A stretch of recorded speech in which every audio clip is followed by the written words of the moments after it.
बिस्मिल्लाहिर्रहमानिर्रहीम। अस्सलाम वालेकुम नाज़रीन, आप देख रहे हैं अमान टीवी यूट्यूब चैनल। नाज़रीन, अहम अपडेट आपके साथ शेयर करने जा रहे हैं। इससे पहले गुजारिश है कि मेरे चैनल को सब्सक्राइब कर लें और वीडियो को लाइक करें ताकि हर नई आने वाली वीडियो आप तक बर वक्त पहुँच सके।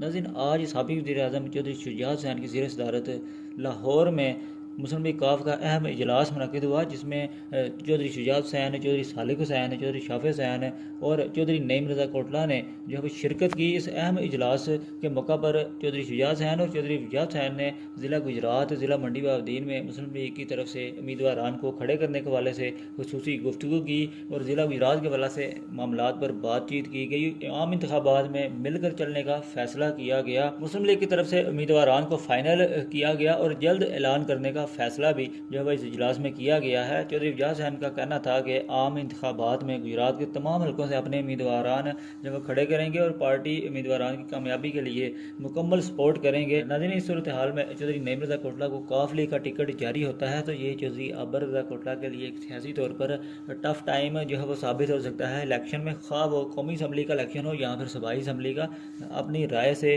जो है ज़रूर आगाह करें। अगली वीडियो तक के लिए दीजिए इजाज़त। अल्लाह हाफ़िज़।